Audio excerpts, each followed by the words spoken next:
ساعدني يا رحمن اشرح صدري قرآن املأ قلبي قرآن واصلح حياتي قرآن رحمن يا رحمن ساعدني يا رحمن اشرح صدري قرآن املأ قلبي قرآن واصلح حياتي قرآن رحمن يا رحمن ساعدني يا رحمن اشرح صدري قرآن املأ قلبي قرآن واصلح حياتي قرآن رحمن يا رحمن ساعدني يا رحمن اشرح صدري قرآن املأ قلبي قرآن واصلح حياتي قرآن. Assalamualaikum warahmatullahi wabarakatuh.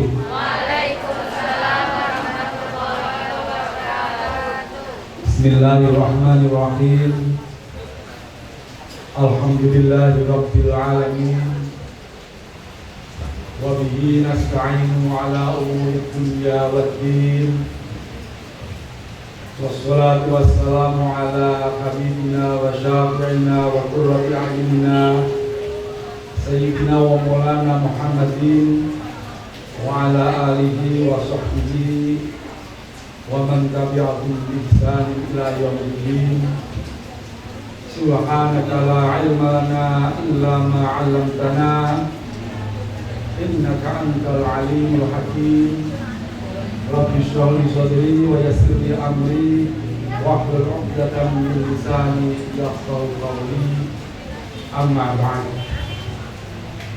Hadratul muhtaramin ingkang kula mulyakaken, para alim, para sesepuh, para penisepuh, langkung-langkung dumateng Sohibul Bait Bapak Haji Joni Arifin keluarga ingkang Allah hormati, saha bapak-bapak pengajar, ibu-ibu pengajar, mbak-mbak, adik-adik sedaya yang hadir wonten sore hari ini wonten Yayasan Al-Azhar ini, sedaya mawon ingkang kula hormati lan mugi-mugi tansah pikantuk ridho lan berkah saking Allah Subhanahu wa taala. Para bapak-bapak, ibu-ibu, para rawuh ingkang minulya, alhamdulillah kita syukur dumateng Allah sonten menika pun pinten-pinten dinten boten jawah niki jawah. Mugi-mugi saged meringankan panasipun wonten kula lan kula panjenengan sedaya. Lan mugi-mugi mangke mukane saged tambah kathah. Keranten wontenipun dipun sehingga siap nampung sak kata-katae. Sambil menunggu kentok maghrib, beduk maghrib, nggih, monggo kita sareng-sareng puji syukur kepada Allah Subhanahu wa taala kang kita matur alhamdulillahirabbil alamin. Lan ugi sholawat salam pitatur dumateng junjungan kita Nabi Muhammad sallallahu alaihi wasallam ingkang sampun membawa ajaran ing antawisipun kita dipun perintah poso wonten ing siang menika ngantos sonten menika sing rasane dihiwi tenan dibae dihiwi tenan saya biasanya rata poso mangan bareng pamane adik-adik iki kon poso sedina pamane diku panas terus nggih mugi-mugi mawon sedaya menika datengaken ridhonipun Kanjeng Rasul, ridhonipun Allah Subhanahu wa taala. Para rawuh ingkang minulya, wonten kesempatan menika sekedhik kula badhe matur sing sering dipun aturaken tiyang-tiyang hikmah Ramadan terus malih hikmah poso dipawon ke atas sanget. Tapi saking poso Ramadan menika sejatosipun merupakan sesuatu yang membuat kita harusnya semakin membanggakan terhadap agama kita. Karena apa? Semakin lengkap hasanah wonten agama kita. Boten kemawon sekedar diperintah supadoso salat ibadah taat dumateng Allah Subhanahu wa taala. Tapi Islam agami kita niki wonten wulan Ramadan niki kita dipun didik kalian Allah Subhanahu wa taala agar memiliki mental sosial yang tinggi. Tidak hanya sekedar mental namun kecerdasan yang baik, yang tinggi, tapi juga mental sosial yang tinggi. Merasakan lapar ini adalah perintah Allah agar supaya melihat orang-orang yang sulit mencari makan, orang-orang yang belum tentu 1-2 hari itu bisa makan. Karena sumber dari segala ajakan nafsu adalah ini perut. Sumber penyakit juga perut, mulai dari saking daharan yang berlebihan atau yang tidak terukur. Sumber dari ajakan nafsu juga karena terpenuhinya perut yang berlebihan. Sehingga nafsu itu kuat mengajak kepada hal-hal yang menyenangkan secara ukuran dunia. Maka penting sekali betapa hikmah Ramadan ini membuat kulolan panjenengan sedaya itu menjadi sadar betapa teman-teman kita, saudara-saudara kita yang dilanda kelaparan, baik itu di lingkup tetangga kita, di lingkup desa kita, ataupun di lingkup yang lebih besar, teman-teman seagama dengan kita yang ada di luar negeri, mereka kelaparan.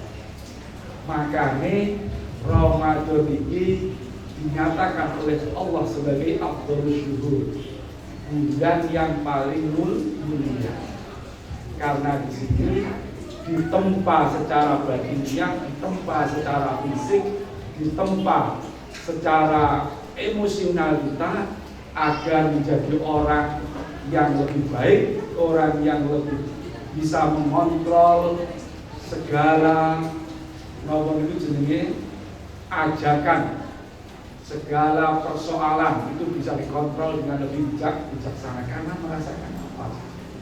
Karena merasakan sengsara, lapar. Ramadan ini merupakan istilah kado bagi umatnya Rasulullah SAW. Meskipun Allah memberikan kutiba alaikumus syiyam kama kutiba alal ladzina min qablikum. Puasa niku mboten namung diwajibne dhateng umat iki mawon, tapi nggih umat saderenge. Nanging desain poso seperti Ramadan seperti ini 1 bulan penuh dan ada Lailatul Qadarnya, itu desain yang hanya pada umatipun Kanjeng Rasul Muhammad sallallahu alaihi wasallam. Niku saya katakan kado karena pahala yang diberikan oleh Allah untuk Ramadan niku lebih dari apa yang pernah diberikan oleh umat-umat saderenge. Karena apa? Karena untuk menutupi defisit umur umat Muhammad daripada umurnya umat-umat sebelumnya. Sedikit kula cerita. Nabi Daud alaihissalam niku umatnya umurnya itu kisaran 700, 800 sampai 1000 tahun. Suatu ketika ada seorang laki-laki yang sangat taat kepada Allah Subhanahu wa taala dan taat kepada ibunya. Dia punya rumah tingkat. Tapi tingkatnya bukan kados tingkat Al-Azhar itu tingkat bolong. Zaman riyen rumah tingkat pakai papan, blabak sehingga wonten bolong. Bolong iki mboten bolong blas. Lah pas niku laki-laki itu pas teng tingkat atas, dia mengira ibunya itu berada di tingkat bawah. Dari lubang papan itu ada kotoran lantai yang jatuh ke bawah. Ada kotoran lantai yang jatuh ke bawah. Dia kaget. Sebenarnya tidak sengaja, dia itu kakinya itu menyentuh kotoran yang ada di lantai kemudian jatuh ke bawah. Dia mengira bahwa kotoran itu mesti mengenai ibunya. Dasare wong lanang niku wong lanang sing nemen taati menjadi ibuke. Niku gak wani medhot delok piye keadaan itu mboten mah. Wedi lek ibuke godhog, ibu lek wedi lek ibuke murka, marah sehingga akan mengucapkan kata-kata yang membuat dia akan dirugikan. Akhirnya pripun wong lanang niku melarikan diri. Dalam satu-satunya saya harus lari, tinggalkan ibunya, melarikan diri karena saking takutnya jika tidak diridhoi oleh ibu. Loh, melayune umat Nabi Daud itu diceritakan dalam kitab An-Nawadirnya Imam Al-Qulubi. Melayune umat Nabi Daud itu ora kaya melarikan diri wong saiki. Seminggu rong minggu wis balik. Ketoke niku karo bojone ketoke pure, blonjone tambahi. Tapi bae isuk urip sore balik. Ratah bae bisa suwi-suwi. Gitu. Niku lek potongane wong urip sakniki. Lek niku mboten. Melarikan diri itu 700 tahun.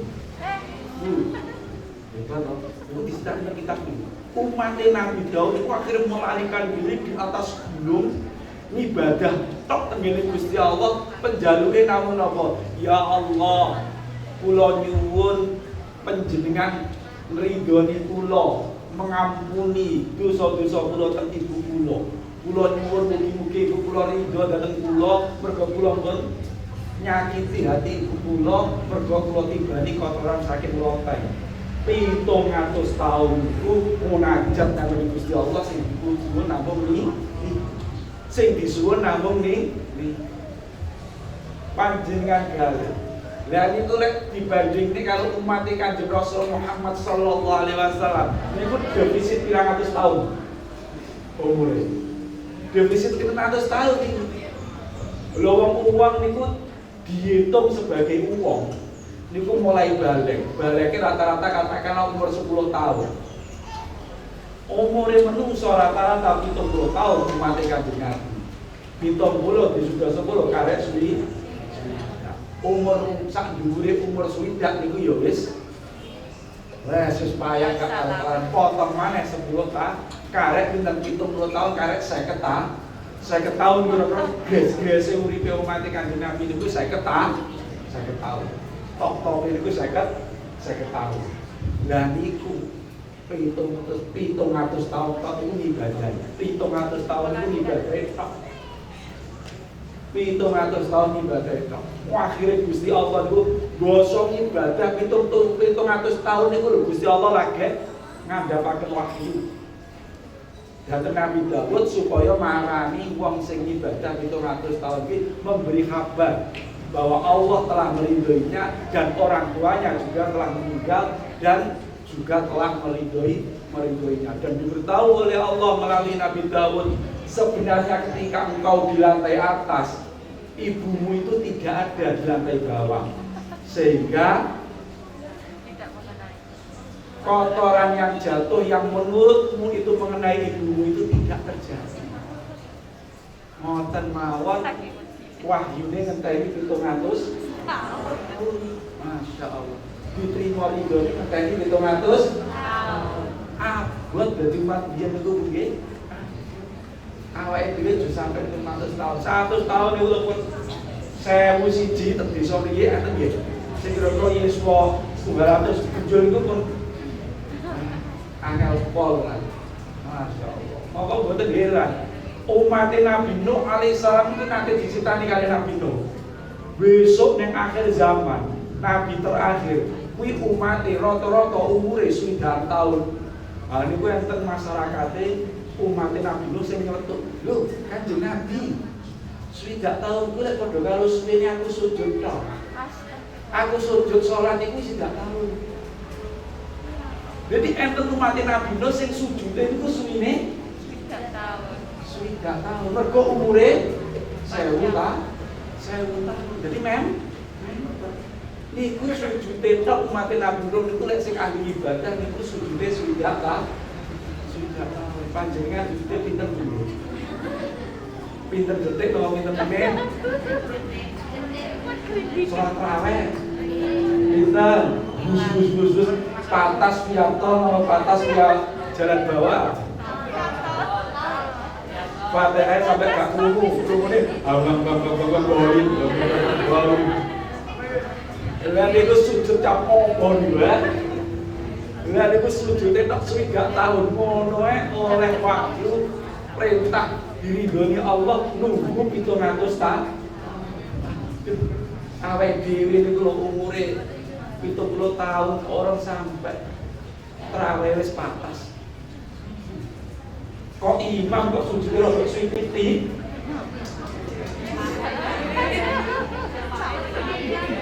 Tarawih kok rada suwiti. Jamaah mulai dirasani mulai keluar sampai hitam itu kabeh rasane. Masya Allah. Pakai moh aku sesuk terawih karo pakai. Sowi wis. Masya Allah. Sujud katangan kita itu keluar piye. Aduh, Masya Allah. Berikut yang sakit. Maka ketika berpartanya nomor betul. Lek tarawih rada suwi, sujud rada suwi mesti grundel. Masya Allah. Niku lek dawuh Habib Umar bin Habib, waduh niku biru Lawang salat niku media panjenengan ku munajat dhateng Gusti Allah. Gusti Allah bisik-bisik tengene Gusti Allah. Subhana rabbiyal a'la wa bihamdi. Panjenenganku maha suci sanget lan maha luhur sanget lan maha terpuji sanget ya Allah. Sehingga kula sing elek niki masih ganteng. Tapi elek rek dengar panjenengan jenggon gas kula sing kula ajeni. Bendina kula glowine niku kudu nyungsep teng mester. Kudu nyungsep tenggene panggenan sujud mergo keluhuran panjenengan. Sajada wajhi lillahi khalaqahu. Napa niku jenenge kula sujud dhateng zat sing damel wajah kula dan seterusnya niku munajat teng Gusti Allah.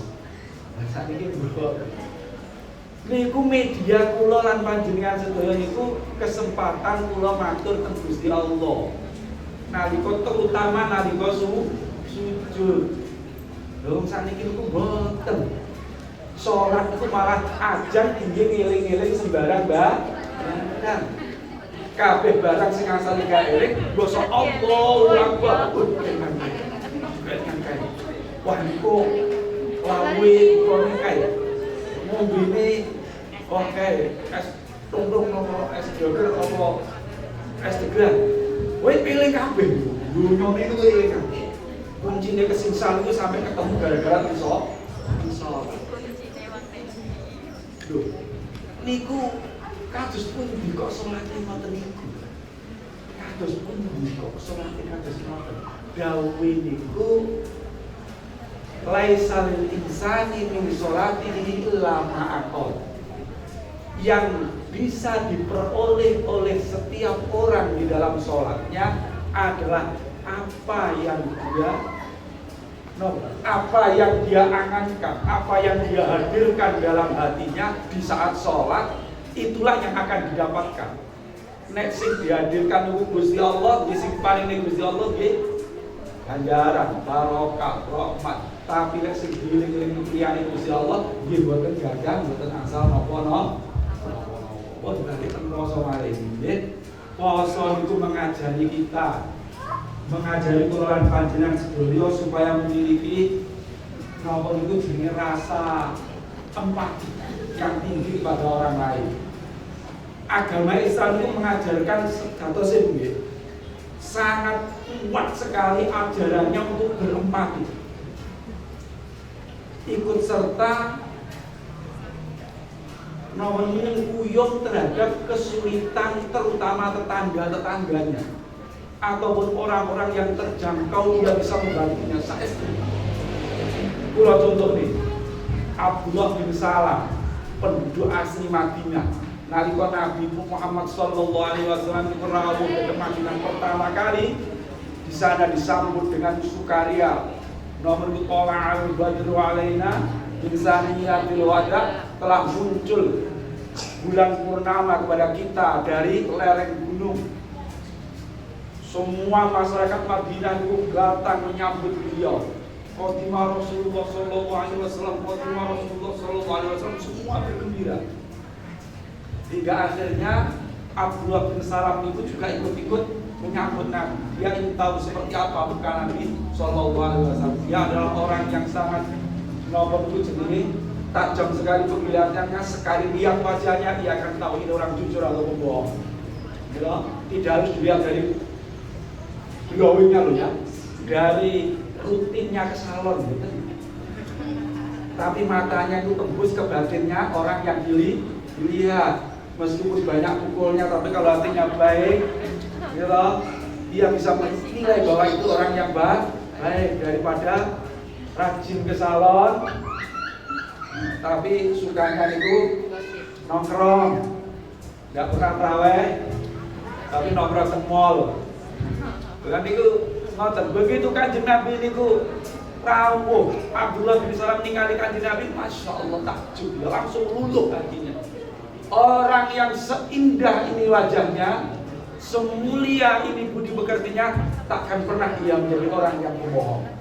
Takkan pernah dia menjadi orang pembohong. Bagaimana tidak? Yusuf alaihi salam itu ketampanannya adalah sepertiga. Sedangkan Nabi ketambahannya adalah separuh dari ketambahan manusia di dunia ini. Langsung ternyuh. Pertama sing didhawuhi Kanjeng Nabi niku napa? Teng Madinah. Ya ayyuhan nas, hai masyarakat Madinah, boten ya ayyuhal mukminun, ya ayyuhal muslimun, boten. Soalnya zaman itu ketika Nabi rawuh teng Madinah, banyak sekali faksi-faksi agama di Madinah. Ada Muslim, ada Yahudi, ada Nasrani, enek sing Majusi, penyembah api. Ini wonten lengkap sehingga Kanjeng Nabi dawuh ngeten, ya ayyuhan nas, hai masyarakat Madinah. Pada waktu itu namanya taksih Yasrib.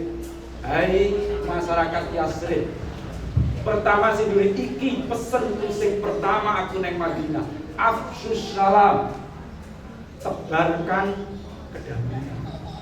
Afsyus salam. Tebarkan kedamaian.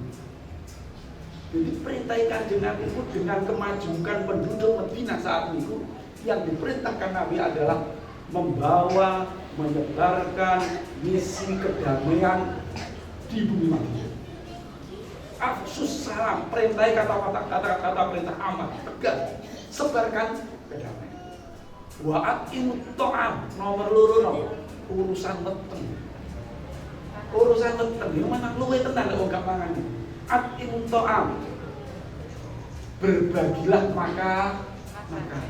Berbagilah maka makan, beri makan orang-orang yang belum diberi rezeki makanan. Itu hal yang kedua. Mari ngoten wasilul arham. Ibadah dereng. Wasilul arham. Napa? Wasilul arham. Napa niku jadi sambung hubungan silaturahim. Wasilul arham, sambung hubungan kekeluargaan di antara kalian. Ini tiga hal adalah kunci kesuksesan sosial bermasyarakat. Saestu telu niki kok dicekeli saestu dawuh Kanjeng Nabi, ora enek wong marah, ora enek wong kelaparan ning donya iki. Saestu. Ini adalah konsep Rasulullah sallallahu alaihi wasallam untuk kemakmuran sebuah negara, untuk kemakmuran sebuah masyarakat. Tiga hal. Tekankan kepentingan kedamaian di atas segalanya. Nomor kedua, berbagi rizki. Lek tonggone enek sing kelaparan, tonggone enek sing kekurangan, kita diberi rizki yang lebih, diberi rizki yang cukup, kiranya bisa berbagi. Niku masya Allah. Nomor telu, anjang sana, anjang sini. Tidak perlu menunggu momen Idul Fitri untuk silaturahmi. Ya, silaturahmi tadi mawon. Tidak perlu menunggu menjadi setahun kas Idul Fitri atau tak begini kangkai. Yang tadi silaturahmi sampai tetap mati disik. Silaturahmi. Wasilul arham, dari silaturahim ini nanti maka akan terbentuklah suatu kerukunan antar seagama, antar agama, antar etnik dan seterusnya dari bersilaturahim dan tahu problematika yang ada di masyarakat. Ini kunci telu dok. Baru sabar ini Gusti Allah, Gusti Kanjeng Nabi niku ngomongnya sholat. Wa shallul laila wan nasmiyam, dan sholat malamlah kalian di saat orang-orang itu sedang tidur. Ngomong ning ibadah tenggene Gusti Allah niku setelah ngomong tiga hal yang merupakan fondasi sebuah masyarakat itu bisa disebut makmur. Bisa disebut Lagi sholat kuni nalika wong setu.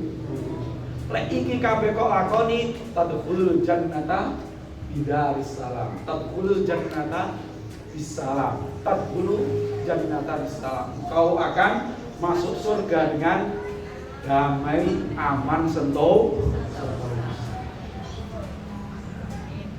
Di puasa ini kita diuji oleh Allah agar supaya kita mau berbagi karena sudah merasakan baik ini masya Allah.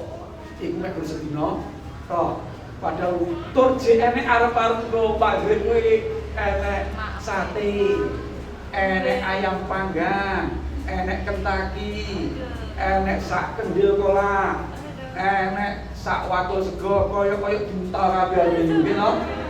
Nggih to, kabeh kaya buntal kabeh sampeyan kok njipuk panganan sadurunge buka. Niku mesti piringe niku munjung. Mergo apa? Nafsune luwe niku njaluk supaya kaya pangan kabeh sak meja. Nah nggih to? Kaya olahe werna sitok urung cukup. Lawe werna sitok urung cukup. Soale niku nafsune weteng sing luwe niku. Lah niku sampean berarti tasih gadah harapan niku. Lah lek tiyang sing boten gadah damel mawon kados nopo. Jumene kok ngarep-ngarep buka sore. Sesuk ae urung tentu enek sing iso diman. Keluarganipun Rasulullah sallallahu alaihi wasallam nalika tasih dereng jaya.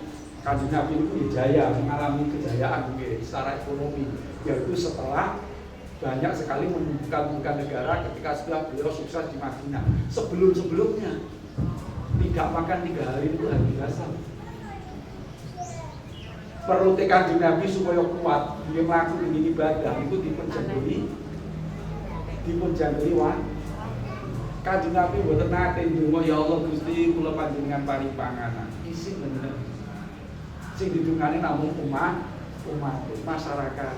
Dewi Fatimah perempuan dan manusia yang paling dicintai oleh Nabi. Niku nalika njaluk supaya diparingi pembantu sitok mawon mboten diparingi kalih Kanjeng Nabi. Padahal Kanjeng Nabi pada saat itu memilih nomor itu jadi menaklukkan suatu negara yang disebut banyak tawanan yang siap menjadi pembantu. Itu boleh diparingi. Marah dikai dungo. Orang dikai pembantu tapi dikai dungo karo Kanjeng Nabi. Iki luwih apik timbangane awakmu duwe pembantu Fatimah. Fatimah itu anak yang baik. Akhirnya gini mawon. Dia itu Fatimah itu Masya Allah. Seringkali di rumah itu yang ada hanya air putih. Seringkali yang Hasan dan Husain itu satu hari tidak makan. Sangat sederhana sekali dan itu dibiarkan oleh Kanjeng Nabi. Karena Nabi ingin bahwa putrinya Fatimah itu akan mendapatkan kesuksesan akhirat secara utuh. Sugih musuk ning akhirat ae Fatimah. Sugih jatah sugihmu ning dunya kuwi konversi kenapa? Ijono kesuksesan ning akhirat sing luwih-luwih. Niku dawuhe Kanjeng Rasul sallallahu alaihi wasallam. Nek awake dhewe belum awake dhewe mang niku boten diperintani supaya kaya ngoten niku nggih boten kuat. Boten kuat. Nggih napa sing diparingi Gusti Allah dipun nikmati. Kathah rezekine syukur tapi yo kudu eling kalau sing urung iso syukur temenan. Nggih? Nggih niku hikmah wasa kata sangat. Nah, tiang sing mangkin buka biasanya niku ndongane Allahumma lakasuntu. Lakasuntu niku boten sak beredar nggih. Allahumma lakasuntu wa bika amantu wa ala rizqika afdal niku donga sak badane lek donga dal sing sak beredar buka ya Allah barik lana lima rozakana wa qina adzabannar rutin berbuka lagi donga Allahumma lakasuntu wa bika amantu wa ala rizqika afdal. Ramadan niku wong luwe niku terus dikai kali Gusti Allah bisoim farhatan. Wong poso niku punya 2 kegembiraan, punya 2 kesenangan. Wong iki samar offset. Ya soalnya gawe samar offset. Kalau wetenge kula nggih wetenge kula barang iku mun siap saestune. Nah, ini tasih 14 menit. Lepas itu Kanjeng Nabi itu ngendika la yazalun nasu bi khairin. Orang-orang itu akan senantiasa dapat kebaikan. Ma'ad jalal fitro selama segera buka. Selama ganggu kok ini cocok ini. Ganggu selama ganggu kok dia akan mendapatkan kebaikan yang besar. Memang sunnah buka itu ya. Tapi lek buka di zaman wong biyen itu sing penting takjil. Lae dhewe mboten. Ora takjil dhisik terus salat mboten ngentekne rong piring sik lagi buka salat ora pate iso ruku. Ora pate iso sujud. Wis peringas iki wis nggih ru. Nggih betul. Kayak padha kali kula nggih. Nah, itu kedah dikoreksi dan dibuat introspeksi bahwa Ramadan ini tidak mengubah, tidak mengalihkan jatah makan dari siang ke malam. Boten, tapi supaya kita tahu bagaimana rasa orang lapar, bagaimana kita itu dididik oleh Allah agar mau memenuhi perintahnya untuk supaya lapar.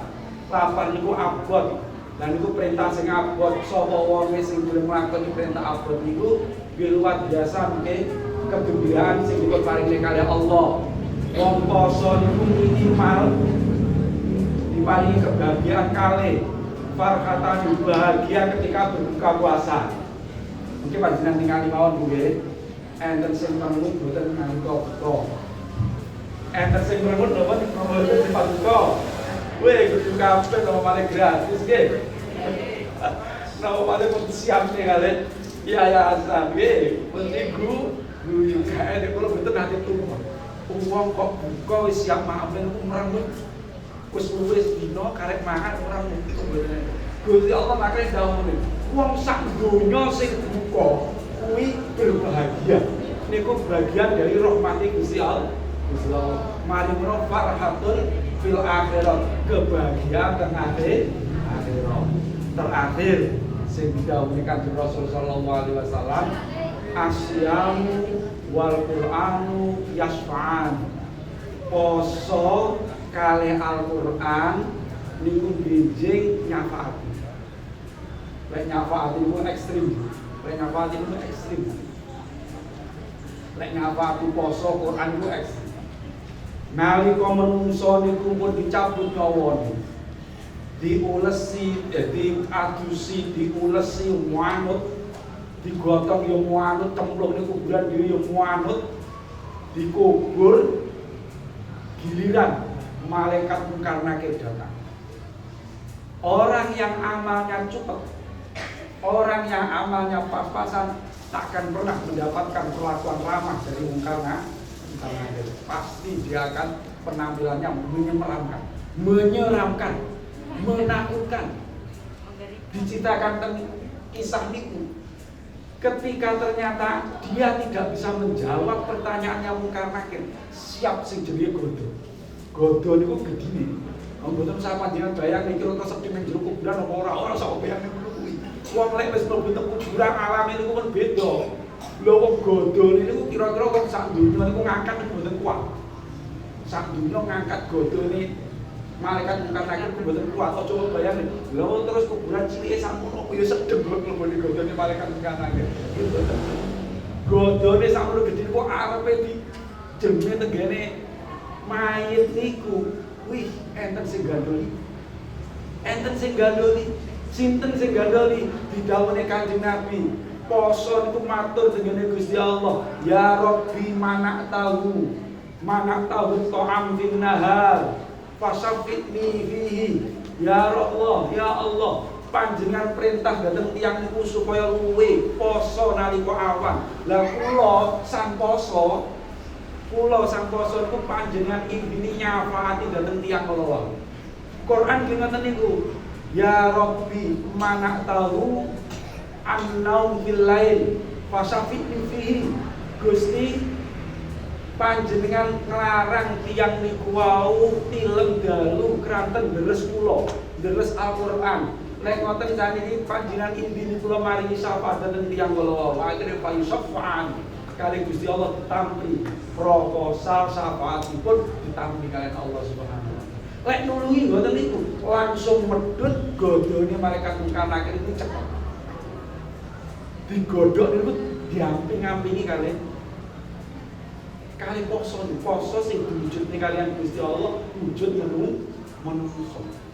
Al-Qur'an sing diwujudne kali Gusti Allah wujud menungso sing golongan.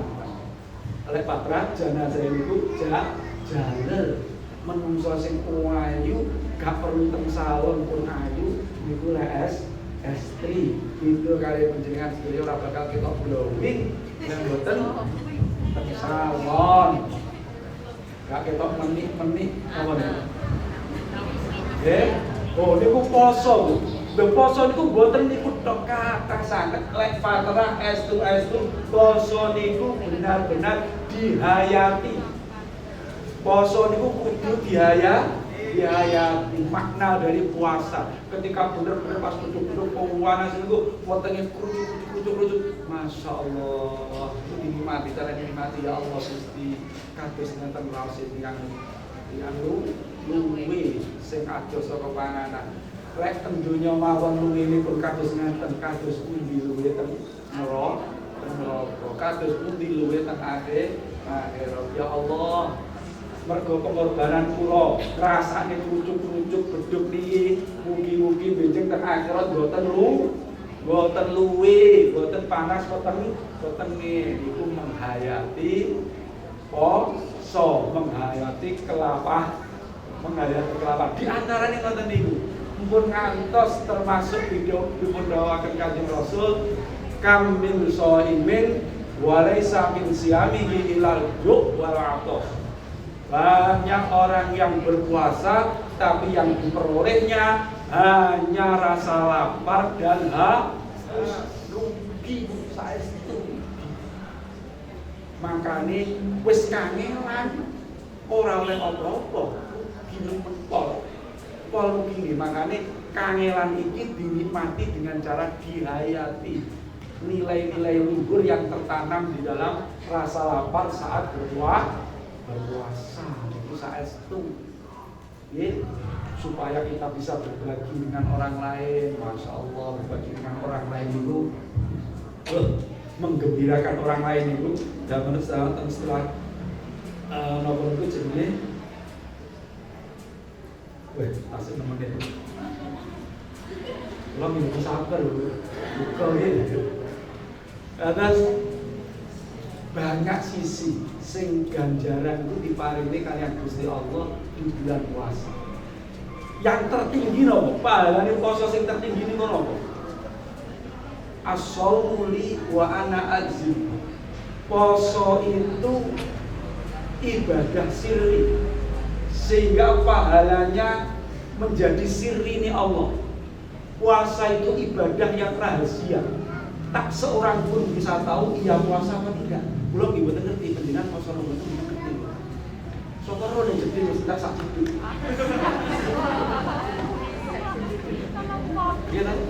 Bahkan kita tidak akan tahu orang ini puasa jika tidak diberitahu. Makanya puasa itu disebut ibadah silek soda. Kok ketok melok-melok melalui sholat ketok man, bahwa ini tunak sujud ketok. Gitu. Oh meneh. Ibadah orang meneh ku kabeh ketok. Lek poso itu mboten ketok. Masih sampeyan ngaku poso. Yo ora mesti 100% kula percaya. 100% mungkin. Soalnya sing ngerti poso utawa ora temenan niku namung panjenengan kula lan panjenengan kalian Gusti Allah. Makanya dikatakan ibadah puasa itu adalah rahasia antara manusia dengan Sang Maha Kuasa. Mergo niki rahasia kali Gusti Allah wa anna azibi, balasannya juga surprise. Balasannya juga surprise seperti orang ulang tahun nggih. Anak panjenengan ulang tahun, panjenengan pun nanti di ulang tahun kali garwane dereng. Wah ini timbal putra adalah ketika memberi hadiah ulang tahun ke anaknya, lu kira-kira sak duit ditutup-tutupin apa betul? Nggak mengejutkan, nggak akan buat itu. Gusti Allah dawuh tiap-tiap buah anak aziz balesan niku sok aku. Kata itu sok aku. Lek sing wau kegembiraan wau niku namung kembangane tok. Sing hakikate balesan itu ini surprise Gusti Allah. Padha karo nang kayak ulang tahun anak. Wah, surprise. Tibae duit 500 lebih.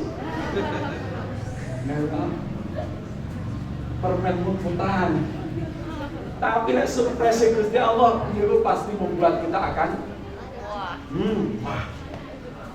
Tidaknya ekor 13. Wah, respon. Gusti Allah ngomongnya surprise sampai boten dijawab nih, niku mesti luar biasa. Boten enten ibadah sing ngoten niku kados sing wek Gusti Allah lek maringi ganjaran kados niku sing langsung didhawuhi piyambak kaliyan Gusti Allah sak lindunge poso. Dan setunggalnya hadis sing beredar yang didhawuhi Sayyid Muhammad Nawawi Alawi, Sayyid Muhammad bin Alawi Al-Maliki, itu kan dia akan 5 berkah, 5 kegembiraan yang dijanjikan oleh Allah kepada orang yang berpuasa. Di antaranya ada Allah memerintahkan kepada nomor itu jenenge surga akan mempersiapkan diri. Lek meritanya nopo? Berhiaslah kalian, percantik kalian, siap-siap kalian menyambut hamba-hambaku yang berpuasa. Percantik diri kalian sebercahaya mungkin, kata bagi glowi, sebercahaya mungkin, seindah mungkin. Diperintah oleh Gusti Allah itu supaya mempercantik diri. Itu menyambut datangnya orang hamba ini Gusti Allah sing berpuasa. Terus nomor itu jenenge neraka ditutup. Setan itu dibelenggu. Setan itu lek poso itu dibelenggu. Aku curiga nih terus lek aku bulan gak bakal ketemu demit. Gawe para ulama, setan itu memang saestu dibelenggu. Dibelenggu itu artinya ia tidak menjadi sebebas sebelum bulan Ramadan. Saat bulan Ramadan tak ada orang puasa, tak ada orang tarawih. Tapi pas bulan Ramadan banyak masyarakat yang berduyun-duyun ke masjid. Tarawih 20 rakaat biasanya saat bulan Ramadan 5 waktu aja ketinggalan. Padahal subuh mek 2 rakaat kuwi 20 rakaat ndal. Niku lek mboten bulan Ramadan mboten bakal makok, mboten bakal ngakoni. Jadi ladang setan itu semakin sempit nek Ramadan niku artine setan itu dipun belenggu ora berarti nek dunya niku mboten nek gempit mboten. Gempite bakal berkentayangan. Panjenengan mboten percaya nek dalu jam 12 panjenengan ke kuburan mlebu nggih. Mantun mboten. Sing masjid teng mriku niku. Dia tasih wonten lek pengen praktek ini panjenengan niku mboten ngomong apa. Napa sing luwih menyeramkan? Oh, tak kuburan dempul. Napa monggo kula sumanggake. Sowan mriku pengen memastikan gawe Kanjeng Nabi setan dibelenggu. Kira-kira nek kono jene ra yo. Monggo mriku dipirsani jam 12 ya. Si arep belum mati wis mabuk. Oh nggih artinya di saat bulan Ramadan itu setan merasa terbelenggu karena seluruh umat Nabi itu kathah ibadahe Mekah niku kebek masjid Allah masjid teng desa kulek lek nomor Ramadan niku mesti kebek masih sudah maju barisannya. Itu tapi minimal itu kejadian seperti itu tidak akan pernah ditemui kecuali di bulan Ramadan. Sufidalis syayatin, Allah membelenggu semua setan. Ini tuh Masya Allah berkah sing luar biasa. Orang mungkin keparingan Lailatul Qadar. Nuzulul Quran dimiliki wah lali sampean ngomong nuzul Quran. Nuzulul Quran itu tanggalnya sakjane tanggal pinten Bu? 17 itu lek kalender panjenengan. Nuzulul Quran itu tumurunnya Al-Quran secara utuh mulai Nuzulul Quran itu wonten benten-benten pendapat para ulama nyikapi dawuh inna anzalnahu fi lailatul qadar. Lailatul qadar mesti teng bulan Ramadan. Syahrul Ramadan alladzi unzila fihil Qur'an hudan linnasi wa bayyinatin minal huda wal furqan niku di bulan Ramadan. Maksudnya turunnya Al-Quran itu ulama terbelah dua. Turunnya Al-Quran yang pertama yang mayoritas ulama itu dawuh yaitu turunnya Al-Quran salinan Al-Quran dari Lauhul Mahfuz. Lauhul Mahfuz itu buku catatan induk seluruh kejadian alam semesta mulai wujudnya semesta sampai nanti tanpa ada waktu yang terbatas niku teng buku induk kabeh. Jadi absen sampean ku teng buku induk niku teng niku rabi jemblok oleh sapa ganteng opo elek niku Al-Qur'an disalin saking Lauhul Mahfuz diturunkan ke langit yang paling bawah yang disebut Baitul Izzah niku sing mayoritas ulama menyebut hari yang disebut sebagai inna anzalnahu fi lailatul qadar. Saat Lailatul Qadar diturunkan seluruh Al-Quran ke langit paling bawah di tempat yang disebut Baitul Izzah. Ulama yang kedua mengatakan itu adalah waktu di mana pertama kali Nabi itu menerima wahyu Al-Quran, yaitu Iqra bismi rabbikal ladzi khalaq. Semua sepakat bahwa itu di bulan Ramadan. Tapi yang diturunkan muncul apa? Sebagian besar ulama mengatakan itu Al-Quran untuk diturunkan ke langit bawah, langit nomor 1, bukan langit yang paling tinggi, langit yang paling bawah. Sebagian ulama mengatakan diturunkan Al-Quran kepada Nabi, dan itu di bulan Ramadan, sepakat kita. Tapi tanggal berapa? Ini kusim buatan sepakat. Enten sing gaune tanggal 17, enten sing gaune tanggal 24, enten sing gaune tanggal 21, enten sing gaune tanggal 27, enten sing gaune tanggal 18, kan. Mana kata? Mayoritas itu malah justru tanggal sekawan nih. Oh, dia enten sing gaune sing tanggal 7. Bukan buat apa-apa, sing penting pokoke sing awake dhewe yakini niku dawuh Gusti Allah, Quran dipunturunkan di bulan Ramadan. Kados dene Quran lintunipun mulai Zabur, namun Mushaf Nabi Ibrahim, mulai Injil itu sebuah yang itu diturunkan di bulan Ramadan. Al-Quran di bulan Ramadan. Nah itu alhamdulillah kados alhamdulillahirrahmanirrahim.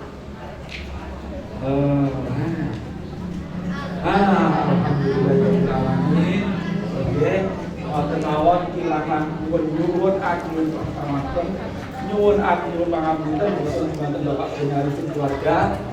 Menawi kirang nyuwun ageng pangapunten, selamat bergembira ini rahmat Gusti Allah, langsung didhawuhi kali Kanjeng Nabi, bergembira dalam berbuka puasa. Alhamdulillahirabbil alamin. Wassalamualaikum warahmatullahi wabarakatuh.